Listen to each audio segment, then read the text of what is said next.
Hello po mga ka-greenie, good day po mga ka-greenie, saan man kayo naroon ngayon. Good evening, good morning, and good afternoon po sa inyong lahat.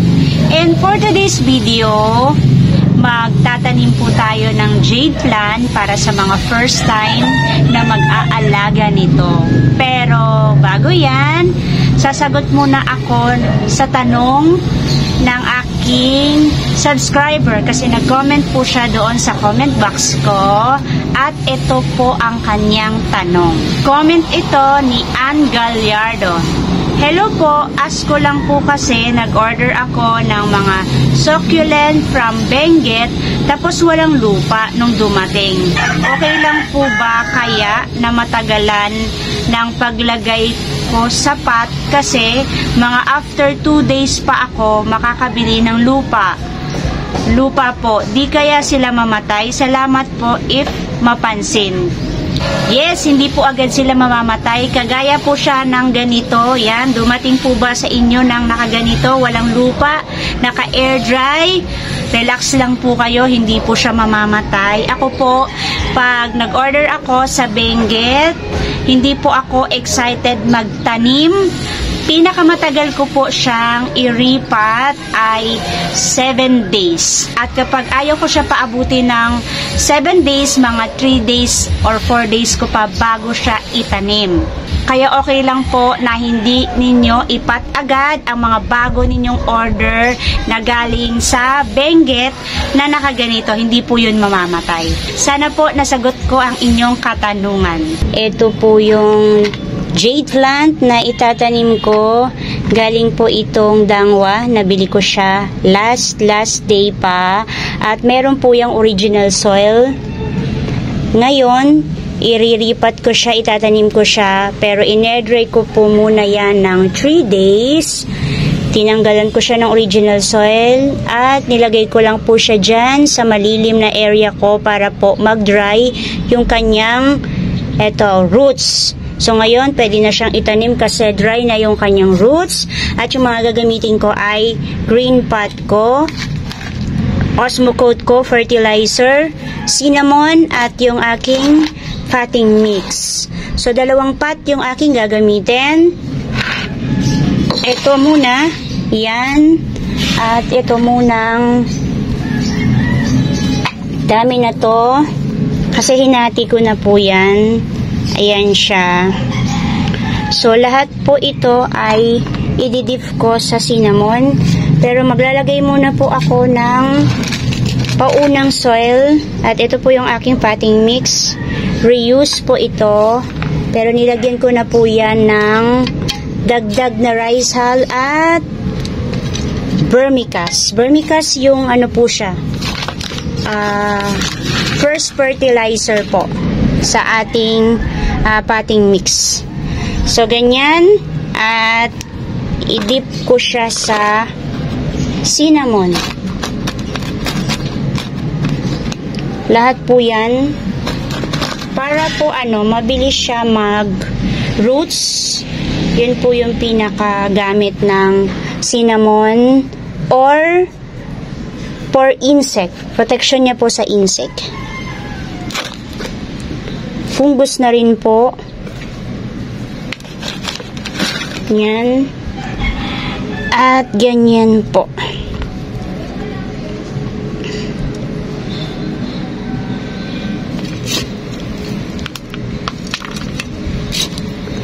Napakasimple lang po ako magtanim ng aking mga jade. Buhay naman po siya kapag ganito po yung aking ginagawa. Lahat po ng jade ko ay buhay.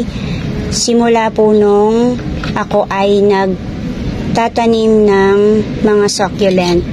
Lumisan lang po siya dahil umalis ako ng almost 3 months at hindi ko na siya binalikan. Silip lang po ang ginawa ko kaya sila nawala. Wala po akong ginagalaw. Minsan nagtatanggal lang ako ng konting damo. Pagkatapos, yun lang, ganun lang. Hindi ko sila nadidiligan, hindi ko sila nalalagyan ng fertilizer. Basta wala na po akong nagawa sa kanila. Sinisilip ko lang po talaga sila. Sa sobrang busy at umalis din po ako, kaya hindi ko po sila nabigyan ng time. Pero kapag kayo naman po ay hands-on sa inyong mga succulent, hindi po sila namamatay. Hindi po sila mawawala sa inyo. Ayan. Okay na po yan. Nakatayo na naman siya. Ayusin na lang po natin ng konti. Mamaya na lang po ako maglalagay ng toppings. Kasi para po maganda. Ayan. Okay na po. Looking good. Dito. Ayusin lang natin. Para hindi naman po siya matumba. Yan. Okay. Okay na po. Next ay yung another 4 po. Ito yung pangalawa kong gagamitin na pots. Pagkatapos po silang i-repot, hindi ko po agad sila nilalagay sa arawan. Matagal pa po sila ilalagay sa morning sun or even sa afternoon sun. Dahil po may area po ako dito na maliwanag naman.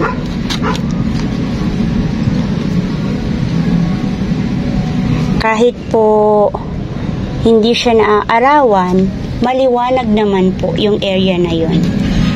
Kaya kahit hindi ko po siya ilagay sa morning sun, okay lang po yon. Kasi bagong repot lang naman po sila. Hindi naman po sila nangangailangan ng sunlight agad. Basta meron lang po silang liwanag. Pero po wala kayong area na parang malilim pero may liwanag at morning sun meron agad. Morning sun lang ang meron. Siguro lagyan nyo na lang po sila ng parang net para hindi po talaga sobra silang natatamaan ng init ng araw. Kasi para sa akin yung mga succulent,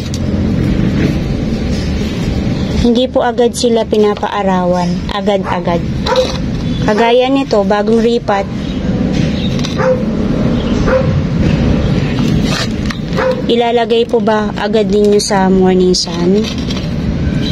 May iba po kasing plantita or collector, pagkatapos nilang iripat, kagaya po ng ginagawa ko ngayon, nilalagay po agad nila sa arawan.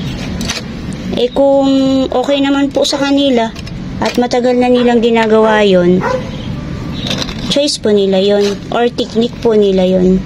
Pero ako kasi po, kagaya nito, kapapat ko lang, di ko po talaga nilalagay sa araw. Kasi wala pa po siyang new roots eh. Ano pong ilalaban niya sa araw? Diba? Pagkatapos, pag naulanan siya, anong ilalaban niya naman po sa tubig? Wala pong sisip-sip na bagong new roots kasi kariripat nyo lang po. Kaya hindi po agad talaga ako naglalagay ng mga bagong ripat ko na succulent sa arawan. Kahit po morning. Kasi may area naman po ako dito na may bubong pero maliwanag. Parang kagaya po nito ng pwesto na to. Ayan, pwedeng ilagay ko lang po sila dito. Iiwan ko lang po sila rito kasi malilim naman po siya. Ito po ay hindi natatamaan ng araw. Pwedeng dito. Pwedeng hindi ko agad sila ilagay dyan sa plantra ko na yan kasi sobrang init dyan. Pwedeng dito muna sa area na to. To, malilim po kasi dito. Ayan. Kahit dyan yung aking yan, yung area na yan. Kahit dyan ko po sila pwedeng ilagay kasi malilim po dyan. So yan, tapos ko na siya. Maglalagay na rin ako ng toppings ngayon. Ito ay matanghito. Yan. Kung wala po kayong pang toppings, okay lang po yan. Yung iba, may nakikita po akong sari-sari po or kung ano po ang type nilang ipang toppings. kung ano po yung available sa inyo, pang mahirap na toppings, pang mayaman na toppings. Nasa inyo po yun. Choice nyo po yun.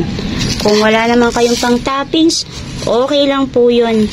Kagaya ng aking ganito, wala kayong ganito, okay lang po yan. So, ayan. Ganyan lang po ako kasimple mag-repot ng aking mga jade plant. Hindi ko po muna sila ilalagay sa arawan, sa shaded area lang po muna. Hindi ko rin po sila didiligan ng 1 week o more than 1 week kasi hindi pa naman po nila kailangan talaga dahil wala pa po silang new roots.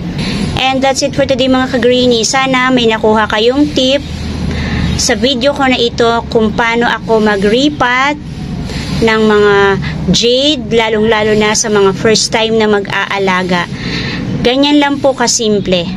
Kung love po ninyo at nagko-collect din po kayo ng mga plants kagaya ko, please po, pa-like po ng video ko na ito, pa-share na rin po, and don't forget to subscribe. Ana Duran. Meron din po akong FB account, doon po ako nag-update.